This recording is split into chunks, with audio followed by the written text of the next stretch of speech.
lumière se décompose en 6 couleurs, rouge, orange, jaune, vert, bleu, violet. Elle va de l'infrarouge à l'ultraviolet, qui sont toutes deux invisibles pour l'œil humain.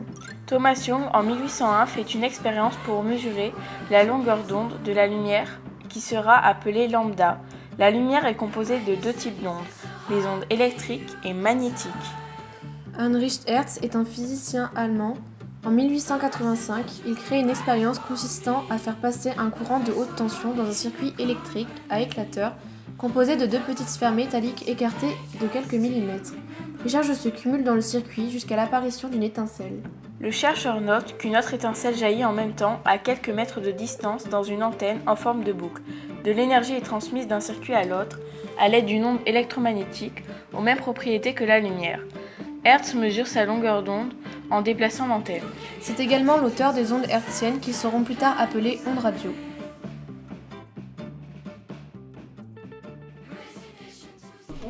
Quelle différence ça fait pour nous entre de la lumière qui a des ondes très serrées et de la lumière qui a des ondes plus écartées? L'intensité de la lumière, Non. on va la voir. L'intensité de la lumière dans ces ondes, c'est la hauteur, parce qu'on peut avoir une onde comme ça, puis on peut avoir une onde comme ça. Et c'est ça qui fait l'intensité. Qu'est-ce qu'il y a de différent dans ces deux représentations? Elles sont plus... Oui, mais à part ça, qu'est-ce qu'il y a d'autre de différent? Regardez. La couleur. La couleur, effectivement. Et donc, les différents écartements des vagues, les différentes longueurs d'onde, ça correspond à la Couleur. bien sûr. Et quand c'est rouge, c'est des ondes plus Plus longue. ouais. Quand c'est bleu. Et donc vous voyez, les ondes radio dont on va parler aujourd'hui, c'est comme de la lumière.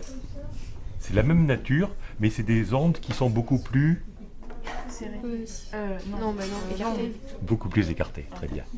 Donc la lumière, cette onde-là, en fait, elle se déplace extrêmement vite. Au début, on s'est dit, je vais prendre une petite lanterne, je vais me mettre à un endroit, puis mon copain, il va se mettre sur la colline d'en face, et je vais ouvrir la lanterne, et puis lui, quand il verra la lumière, il ouvrira la lanterne à son tour, et donc je vais mesurer le temps qu'il faut. Mais en fait, ce qu'on mesurait, c'était juste le temps des réflexes humains, parce que la lumière, elle va extrêmement vite. Mais elle va à une certaine vitesse qui est limitée. Et donc, vous l'avez calculé avec le temps que met la lumière pour aller sur la Lune, si j'ai bien compris.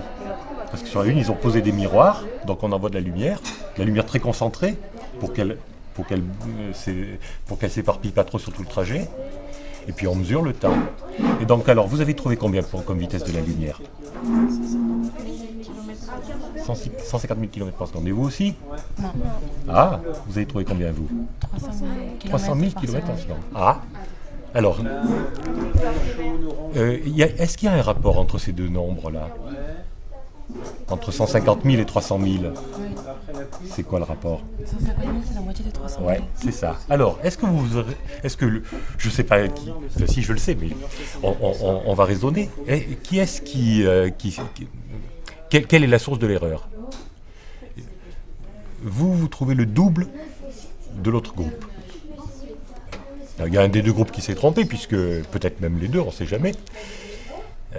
Qu'est-ce qui peut provoquer ça, ce facteur 2?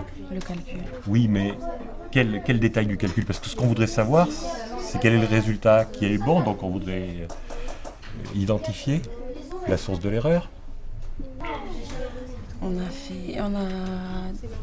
Comme c'est un aller-retour, on a multiplié la distance de la Terre à la Ligne x2, comme c'est un aller-retour.